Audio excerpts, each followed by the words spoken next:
वाहेगुरु जी का खालसा वाहेगुरु जी की फतेह. Welcome back to your own YouTube channel Kamneer Academy. My name is Simranjot Singh and I am teaching you maths. Today we are going to continue our series that is for the class 9th, and we are already at the chapter 7, and the name of the chapter is triangles. We have already done it before, exercise 7.3, that is some examples and the topic that we have already done. So before starting our today's topic and today's exercise, we can say that's thanks to all the subscribers who have already subscribed to my channel. That is the name of the channel is Kamneer Academy, and also this is my WhatsApp number. If you are having any problem in any sum, if you are following any book other than NCERT also, because we are solving NCERT book here. If you are having any problem in any other book also, that is if you are following RS Agarwal, if you are following RD Sharma, so if you are having any problem in any sum of any chapter of class 9th or 10th, then you can message me on this number. I will tell you the solution of that. So without any hesitation, you can message me. I will tell you the solution. Okay. So let's start our today's topic, that is the exercise 7.3. We have already done the previous topic and examples. So what is in the first question of this exercise? Triangle ABC and triangle DBC are two isosceles triangles on the same base BC, and vertices A and D are on the same side of BC. See figure 1. So this is the figure 1 that is given to us already. Triangle ABC and DBC are two isosceles triangles, so that means these two sides are equal and these two sides are also equal. Isosceles means two sides जिसकी equal होती हैं वही isosceles triangles होते हैं. अगर वो दोनों isosceles triangle है जिनका common base BC है, that means AB और AC equal होंगे, DB और DC equal होंगे. Okay. If AD extended to intersect BC at B, if पहले तो AD को join किया, उसको extend किया, BC को intersect कर लिया at point P. शो करना है हमने ABD ट्राइंगल जो हो वो ACD के कॉन्ग्रुएंट है. ABD this one. I should first of all ऐसे कर देते. चलो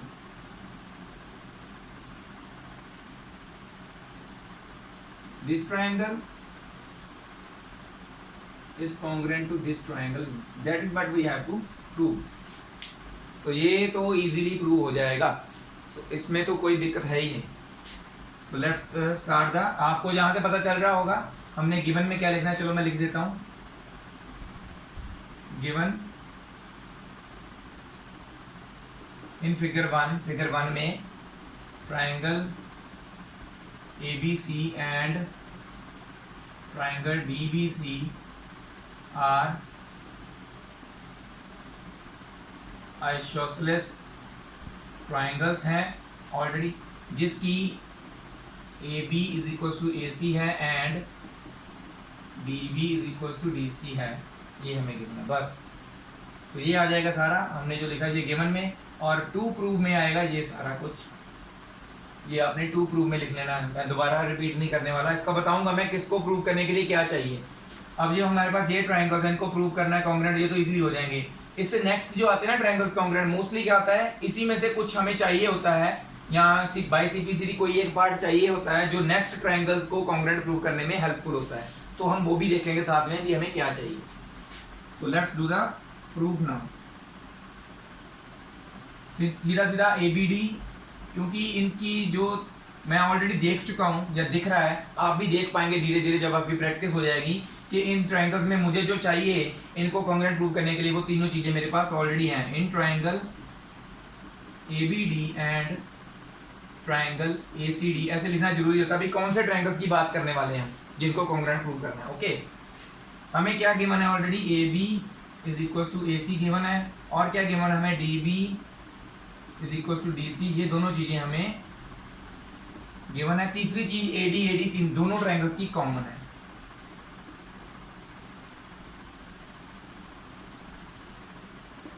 सो ये कौन सा रूल बना, साइड वाला ना. साफ पता चल रहा है तीनों साइड्स इसकी और इसकी दोनों की इक्वल है.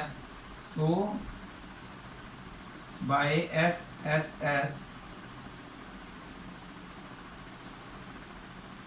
Congruency rule triangle ABD is congruent to triangle ACD. मैंने बताया नेक्स्ट जो होता है ना मोस्टली उसमें पिछले वाले का कुछ यूज होना होता है, तभी वो हम नेक्स्ट जो है वो प्रूव कर पाते हैं.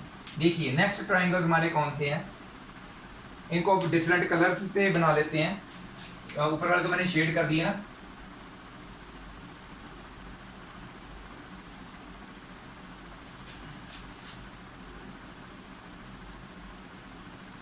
ग्रीन कलर का एक ट्रायंगल बना लेते हैं, एक रेड से बना लेते हैं।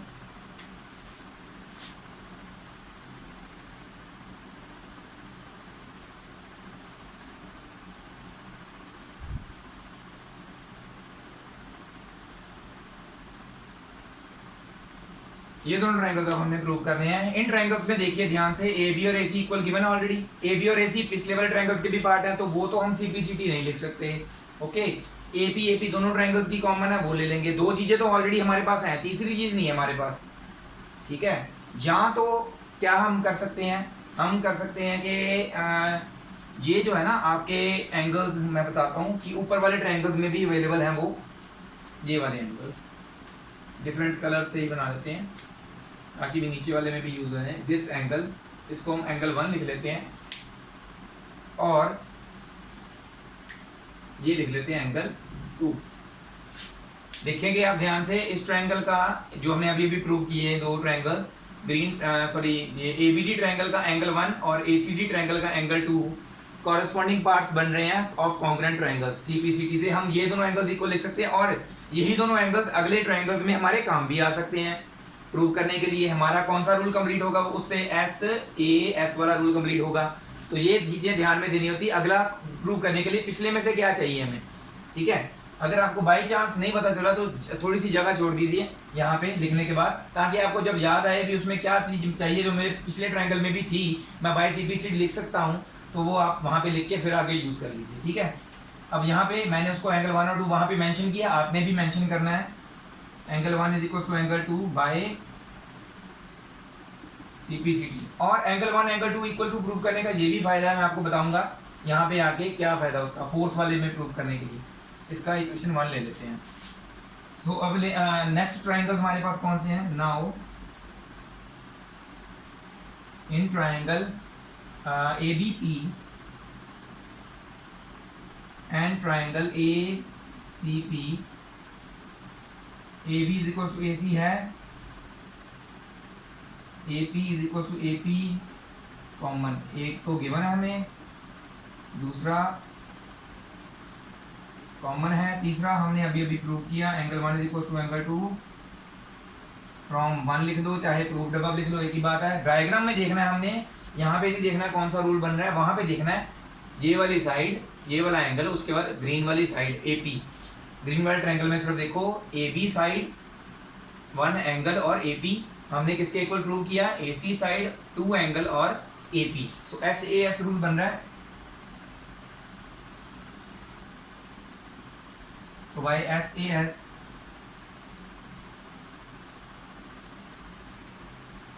congruency rule, triangle ABP is congruent to triangle ACP। दो चीजें हो गई प्रूव, एक तो ये हो गया और अभी हमने ये भी किया था, ये देखो। ओके, नेक्स्ट आ जाइए, हमें क्या प्रूव करना है। AP जो है वो बाइसेक्ट कर रही है एंगल A और D दोनों को। A को AP लाइन जो है वहां से शुरू हो रही है, एंगल 1 और एंगल 2 हमने ऑलरेडी प्रूव किए इक्वल है, तो A को तो बाइसेक्ट कर रही है, ये तो क्लियर है। इसको भी बाइसेक्ट कर रही है, वो कैसे प्रूव होगा, अगर हम ये दोनों एंगल्स को इक्वल प्रूव कर देंगे तभी प्रूव होगा ना। तो दैट मीन्स इन दोनों एंगल्स को इक्वल प्रूव करने के लिए हमें ये दोनों ट्रायंगल्स को कॉन्ग्रुएंट प्रूव करना पड़ेगा। ओके, अगर ये दोनों एंगल्स कॉन्ग्रुएंट प्रूव करने हैं तो हमें क्या चाहिए, बड़े ट्रायंगल्स जो अभी हमने प्रूव किए ना, उसके बीच में से कुछ चाहिए हमें जो इन ट्रायंगल्स को कॉन्ग्रुएंट प्रूव करने में यूज आएगा। देख सकते हो आप, BP और BC बड़े ट्रायंगल्स जो हैं ग्रीन और रेड, उनका भी पार्ट है, और छोटे ट्रायंगल्स DBP और DCP जो हम करना चाहते हैं कॉन्ग्रुएंट प्रूव, ताकि हमारा नेक्स्ट ये वाली चीज आ सके। ओके, तो उसका भी पार्ट है वो। तो इनमें जो इनको कॉन्ग्रुएंट प्रूव किया है, तो ये लिख सकते हैं हम BP is equal to BC, इसके बाद वाला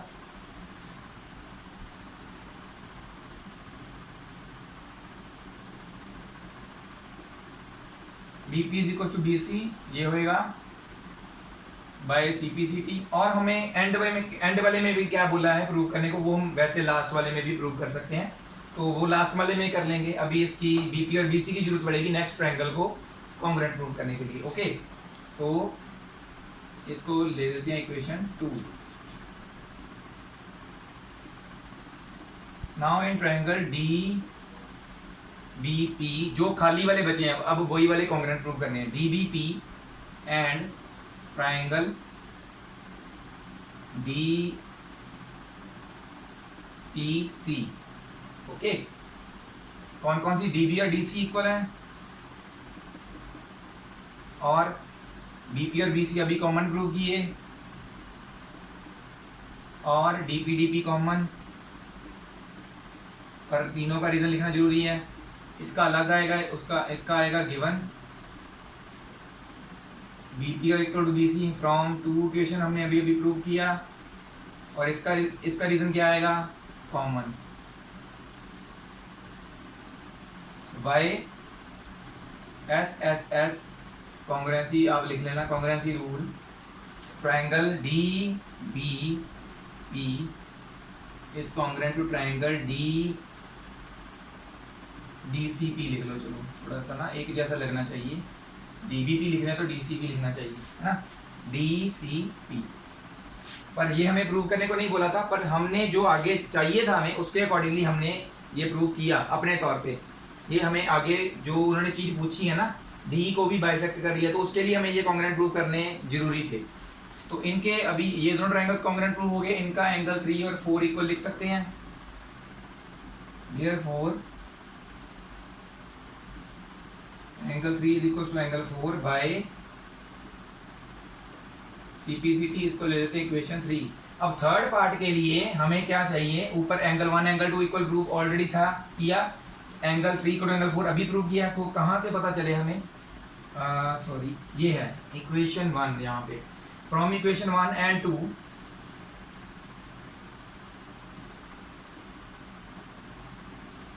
1 से पता चला एंगल 1 इक्वल टू एंगल 2 है, that means AP angle A को बाइसेक्ट कर रही है। 2 से पता चला एंगल 3 एंगल 4 के इक्वल है, तो दैट मींस ये जो लाइन निकल रही है यहाँ से वो एंगल BDP को BDC को भी बाइसेक्ट कर रही है। ठीक है, तो दैट मींस अब लिखेंगे from equation 1 and 2 AP bisects angle A as well as angle D। ये हो गया हमारा थर्ड चीज प्रूव। पर और क्या चीज एक चाहिए हमें, देखो AP is perpendicular bisector of BC। AP जो है वो BC के ऊपर परपेंडिकुलर भी है, बाइसेक्टर भी है। बाइसेक्टर तो यहाँ से प्रूव हो जाएगा इक्वेशन 2 से, सॉरी यहाँ पे इक्वेशन 3 आना है, इक्वेशन 2 से नहीं इक्वेशन 3 रहेगा। ठीक है, इक्वेशन 2 से हमें बाइसेक्टर तो पता चल रहा है, BP BC के इक्वल है, तो दैट मीन्स ये मिड पॉइंट है, बाइसेक्टर तो हो रहा है, AP बाइसेक्टर तो कर रहा है उसको। क्या ये परपेंडिकुलर भी है, वो कैसे प्रूव होगा, यहाँ पे हमें एक और चीज चाहिए थी, ये वाला एंगल, ये इसको हम 5 और 6 ले लेते हैं। ठीक है, ये एक्चुअल में 90 डिग्री होंगे बट हमें प्रूव करने पड़ेंगे। Angle 5 is equal to angle 6, तो ये ले लेते हैं, ये भी बाय CPCT है। ये लेते हैं इक्वेशन 4, ये हमें अलग यूज करनी थी इसलिए 4 दिया है। अब देखिए नाउ एंगल 5 और एंगल 6 को अगर लीनियर पेयर बन रहा है, देखो ऐसे है ना, ये एंगल 5 है, ये एंगल 6 है, इन दोनों को ऐड करेंगे तो that form the line. So linear pair में दोनों का सम 180 होना चाहिए।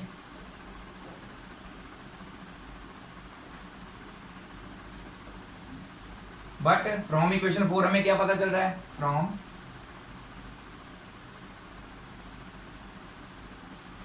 फाइव और 6 तो बराबर है, तो ए 5 की जगह पे यहाँ पे 6 की जगह पे 5 लिख दो, is equal to 182 times angle 5 आ गया, इज इक्वल टू 180, 2 दूसरे के डिवाइड में हो जाएगा।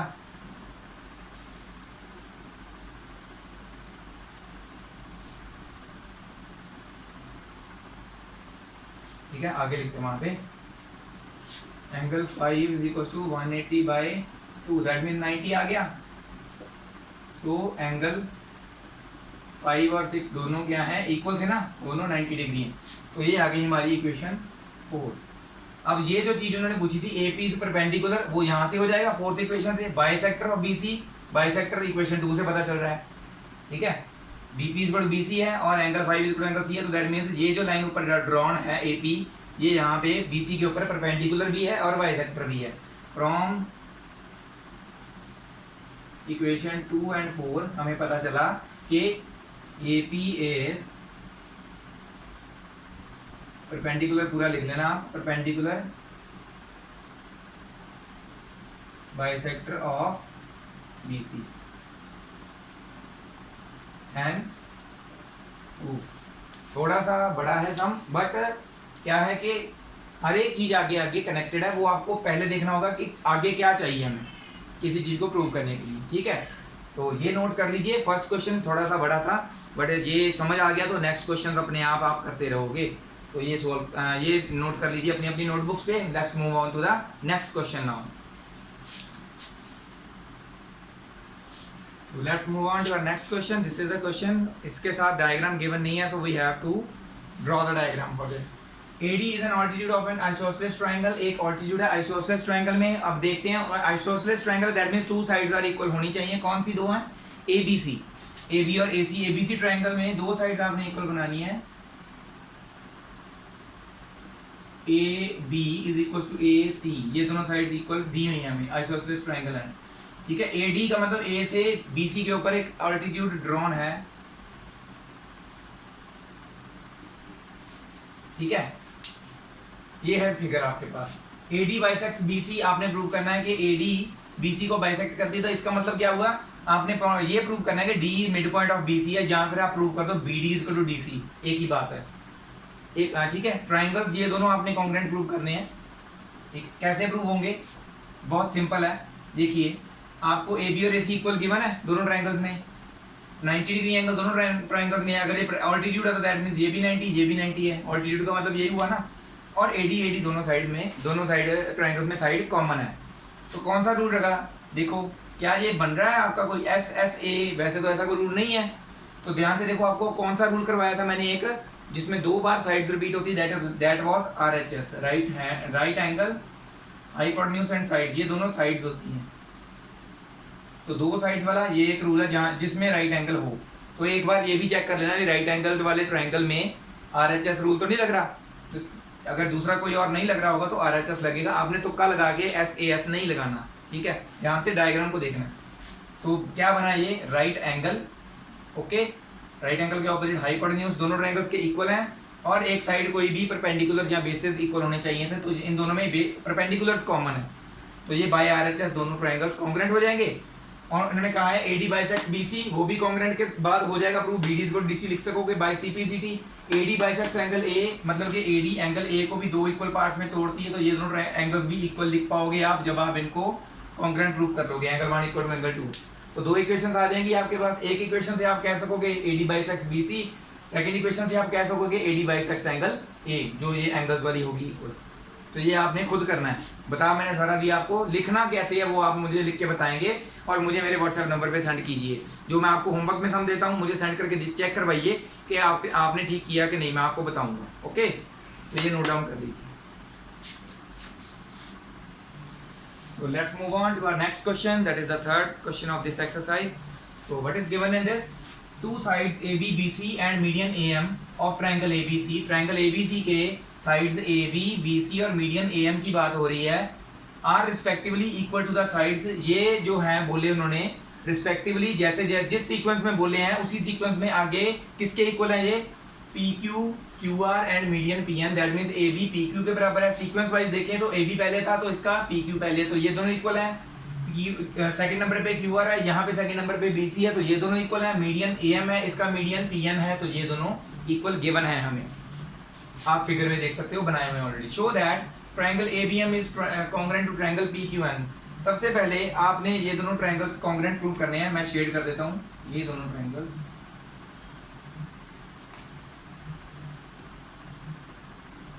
अच्छा, बच्चे क्या गलती करते हैं, कहते हैं भी साइड से हो जाएगा, होएगा तो वैसे उसी से, बट क्या लिखते हैं AB is equal to PQ, BC is equal to QR लिखते हैं। बट देखिए ध्यान से, BC जो बड़े ट्रायंगल की साइड है, हमें गिवन है BC equal to QR, but हमें चाहिए BM is equal to QN।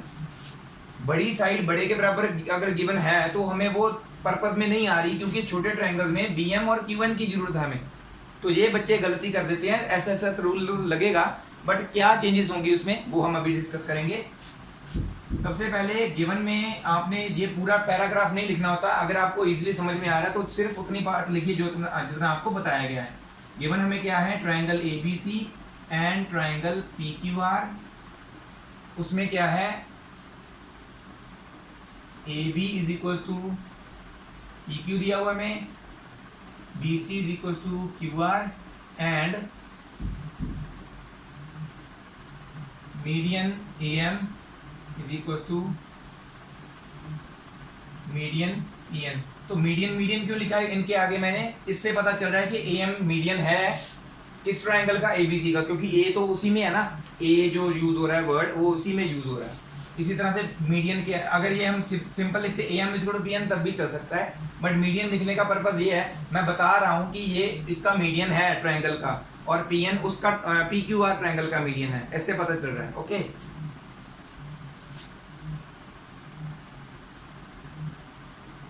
To prove में आपका ये पोर्शन सारा आपने लिख लेना है, ठीक है, फर्स्ट और सेकंड पार्ट। आज आगे आ जाएगा प्रूफ। प्रूफ करने से पहले हमें ये प्रूव करना पड़ेगा, दो चीजें तो ऑलरेडी हमारे पास हैं इक्वल गिवन, ये हमें B M is equal to Q one prove करनी पड़ेंगी। तो लिखेंगे हम since B C is equal to Q R, हमें ये गिवन था, then half of B C B half of Q R के इक्वल होना चाहिए। हाफ ऑफ क्यों लिख रहे हैं, क्योंकि हमें पता है कि मीडियन जो होता है वो ऑपोजिट साइड की मिड पॉइंट को टच कर रहा होता है, ठीक है। तो half of B C that means हम बी एम लिख सकते हैं, हाफ ऑफ क्यू आर हम क्यू वन लिख सकते हैं। ओके, तो यहाँ पे आ जाएगा B M is equal to Q N. हमने ये बताना है B half of B C को हमने बी एम क्यों लिखा, हाफ ऑफ क्यू आर को क्यू एन क्यों लिखा, क्योंकि M is the midpoint of BC and N is the midpoint of QR given। इतना से हमें पता है, ठीक है। तो ये चीज हो गई, अब यूज करेंगे इनको इन ट्रायंगल्स में। इन ट्रायंगल कौन कौन से triangles, A B M and triangle P Q N. अब तो इजीली पता चल रहा होगा, A B is equals to PQ and AM is equals to PN already given है हमें दोनों चीजें। तीसरी चीज हमने BM is equals to QN prove की है, proved above. So by SSS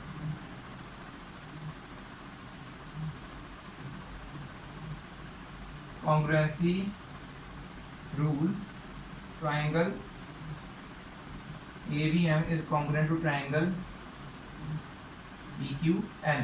अगर ये congruent है तो नेक्स्ट जो ट्रायंगल्स ABC और PQR हमने congruent प्रूव करने हैं, इन दोनों ट्रायंगल्स का कोई पार्ट है जो उन बड़े ट्रायंगल्स को प्रूव करने के लिए हमें हेल्पफुल होगा, वो कौन सा पार्ट है ये देखते हैं हम। डिफरेंट कलर से बनाते हैं, देखिए ध्यान से। ABC ट्रायंगल में एंगल बी जो है वो छोटे ट्रायंगल का पार्ट भी है और बड़े का भी है, नहीं तो एक्चुअल में देखिए अगर ये लिखते हैं तो ये आधा पार्ट हो जाता है बड़े ट्रायंगल का, पूरा हमें एंगल ये चाहिए था, वो नहीं हमें चलेगा, ये भी नहीं चलेगा, क्योंकि ये बड़े ट्रायंगल का कोई प्रॉपर पार्ट नहीं है।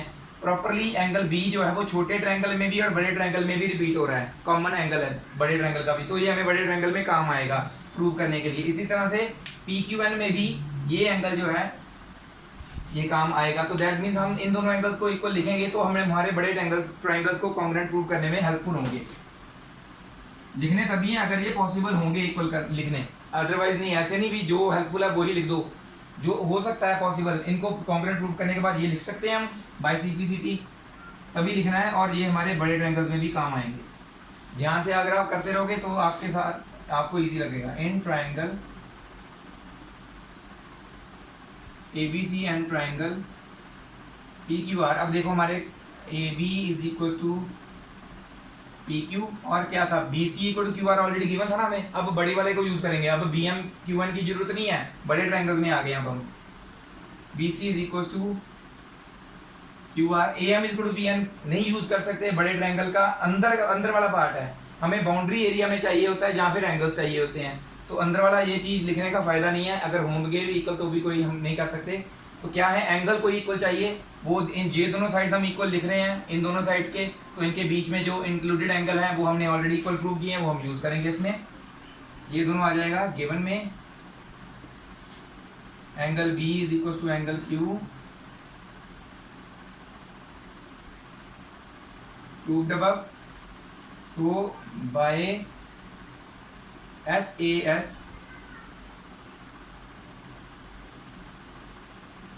congruency rule, triangle ABC is congruent to triangle PQR हो गया प्रूव। मैं HP लिख रहा हूँ, आपने पूरा लिख रहा है प्रूव। इसी के साथ ये हमारा थर्ड क्वेश्चन हो गया, 2 सम्स रह गए हैं, इसके बाद हम वीडियो क्लोज कर देंगे, ठीक है। तो ये फटाफट नोट कर लीजिए। Let's move on to our next sum. So these are the last 2 questions of this exercise. These are very easy questions. This question we have already done, but with different congruency rule we have proved that, क्योंकि हमने तब RHS rule नहीं किया हुआ था। ये question हमने already solve किया हुआ है, मैं आपको जब डायग्राम बना के दूंगा ना, आप कहेंगे ऑलरेडी हमने किया हुआ है, बट एट दैट टाइम हमने RHS रूल नहीं किया था। तो अब हमने RHS रूल कर लिया है, तो अब हम इसको RHS रूल के साथ सॉल्व करेंगे, ठीक है। वो आप खुद करेंगे, मैं आपको जस्ट समझाऊंगा, ठीक है। एक तो ये, और दूसरा ये है, इसका भी डायग्राम मैं बताऊंगा, बहुत ईजी है, आप इजीली इसको बहुत आसानी से कर भी दोगे। तो I will just explain the diagrams only, okay. BE and CF are 2 equal altitudes. Equal का मीन्स ऑल्टीट्यूड्स हमें पहले ही बताया गया है, BE और CF जो ऑल्टीट्यूड्स हम बनाएंगे एक ट्राइंगल में वो ऑलरेडी इक्वल होंगे। और of triangle ABC using RHS congruency rule prove that ABC is an isosceles triangle। तो that means हम हमारे पास एक ऐसा ट्रायंगल होगा जिसको हमने isosceles प्रूव करना है, तो that means ऑलरेडी वो होगा तभी तो प्रूव करेंगे ना। तो पहले से ही हम एक isosceles ट्रायंगल बनाएंगे, क्योंकि इसने प्रूव होके बाद में आइसोसेलेस ही बनना। दैट मींस आइसोसेलेस का मतलब 2 साइड्स इक्वल हमने बाद में प्रूव करनी है। ये दोनों साइड्स इक्वल जो हम दिखने में भी लग रही हैं, हमने इक्वल बनाई हैं, ठीक है, वो बाद में इक्वल प्रूव करनी है। और BE मतलब B से उसकी ऑपोजिट साइड पे ऑल्टीट्यूड, और CF मतलब C से इसकी ऑपोजिट साइड पे ऑल्टीट्यूड। ये दोनों ऑल्टीट्यूड जो हैं ये दोनों इक्वल हैं, BE और CF इक्वल दिए हुए हैं हमें ऑलरेडी, ओके। BE और CF इक्वल हैं इनके। उसके बाद क्या है, हमें क्या दिया हुआ है, दोनों जो है 90 डिग्री हैं। तो हम क्या करेंगे, ये दोनों ट्रायंगल्स को वैसे इसको अब ऐसे करूँगा ना कलर, तो शायद आपको थोड़ा सा कन्फ्यूजन हो जाए। So let's draw it with different colours, we have the different pen, then why we are drawing the, ये ट्रायंगल को ग्रीन वाले को रेड वाले के कॉन्ग्रुएंट प्रूव करना, दिस वन। RHS रूल तो साफ पता चल रहा है कि लग जाएगा। कैसे, दोनों ट्रायंगल्स में एक राइट एंगल है BFC and CEB equal each 90 degree given. तो ये हम लिखेंगे in triangle BEC and BFC, BE is equal to CF given, BFC is equal to CEF each 90 degree, ये भी गिवन। तीसरी साइड BC दोनों में कॉमन। तो देखिए एक ऐसे बन रहा है, एक हमारा रेड वाला हम बनाते हैं, ये देखो ऐसे बन रहा है रेड वाला, ये 90 डिग्री है, ये E है और ये BC है। इसी तरह से अब हम आप ग्रीन वाला भी बनाएंगे,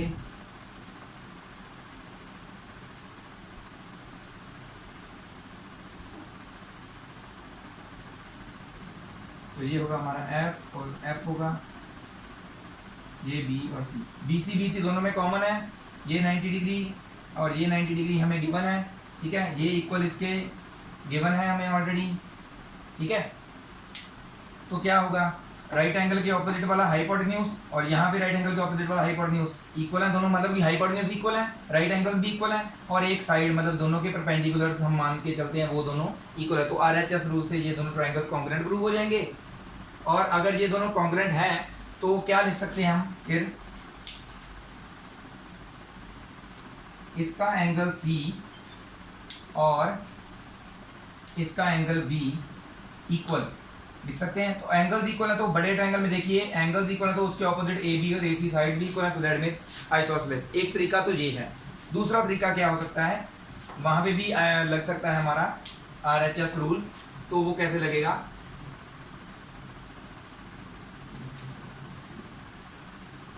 नहीं सेकंड वाले में नहीं लग सकता, ऐसे ही करना पड़ेगा। वो दूसरा तरीका जो है वो नहीं हो सकता। तो यही तरीके से इसको सॉल्व करना है, ठीक है। ये वाला आपने खुद करना है। एंगल बी और सी प्रूव करने के बाद आपने लिखना है इन triangle ABC AB is equal to AC because sides opposite to equal angles are equal to each other, so ABC is an isosceles triangle। ये हो जाएगा। अब आ जाइए यहाँ पे ABC is an isosceles triangle already given है हमें इसमें। तो एक ट्रायंगल बनाएंगे ABC, AB is equal to AC है तो ये दोनों साइड्स इक्वल गिवन है आइसोसेलेस ट्रायंगल की। Draw AP perpendicular to BC, तो ये परपेंडिकुलर बनाएंगे यहाँ पे।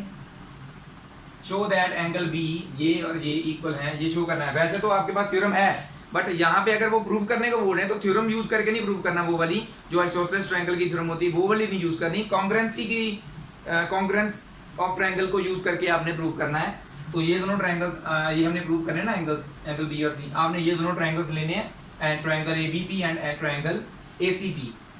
AB is equal to AC दोनों ट्रायंगल्स में। ये ऑल्टीट्यूड ये 90 डिग्री बनाया ना, तो ये इस ट्रायंगल में भी 90 डिग्री है। APB is equal to APC each 90 degree. और गिवन क्या हमें AP परपेंडिकुलर टू BC, इसलिए इसका रीजन क्या लिखेंगे, APB is equal to APC। इसका रीजन लिखेंगे because AP perpendicular to BC। Perpendicular से पता चल जाएगा ये दोनों 90 है इसलिए इक्वल है। उसके बाद AP दोनों में कॉमन। तो देख सकते हो आप right angle hypotenuse and side. RHS rule यहाँ पे भी लग रहा है। ये दोनों ट्रायंगल्स कॉन्ग्रुएंट प्रूव हो जाएंगे।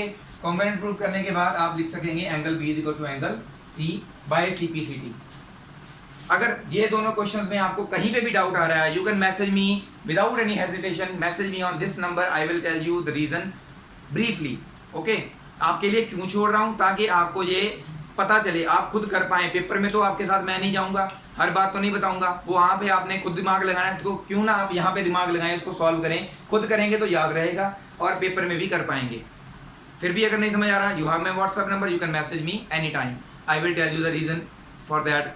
आपने क्या गलत लिखा, क्या कम लिखा, क्या नहीं लिखना चाहिए था, क्या ज़्यादा लिख दिया, तो वो मैं आपको ब्रीफली बता सकता हूँ। ओके, तो थैंक यू वेरी मच जिन्होंने मेरी पूरी वीडियो को देखा है, और ऐसे ही मुझे फॉलो करते रहें। जो करते हैं आगे शेयर भी करें मेरी वीडियो को, जितना हो सके मैक्सिमम स्टूडेंट्स तक पहुँचाएँ, ताकि ये जब मेरा चैनल मैं शुरू कर चुका हूँ, NCERT बुक पूरी सॉल्व करेंगे हम, सारे बच्चे इसका फ़ायदा ले सकें। कि इनकी कई लोगों के पास NCERT बुक नहीं पहुँची, जहाँ उनको समझ में नहीं आ रहा होता, खोलने का दिल नहीं कर रहा, मैं पढ़ा रहा हूँ उसको। देखो ईजी वे से मैथ पढ़ा रहा हूँ, सिर्फ यही करो जो मैं करवा रहा हूँ। बुक देखने की ज़रूरत नहीं है, एक्स्ट्रा चीज़ें लिखी होती हैं वो नहीं समझ में आएंगी, वो अभी आपके समझ में नहीं आएगी। धीरे धीरे आप पढ़ेंगे तो ईजिली समझ में भी आएगी, ठीक है। सो अभी तक जो मैं करवा रहा हूँ इन वीडियो से आप वही कीजिए, आपको ईजिली धीरे धीरे समझ में आता जाएगा कि क्या हो रहा है इसमें, ठीक है।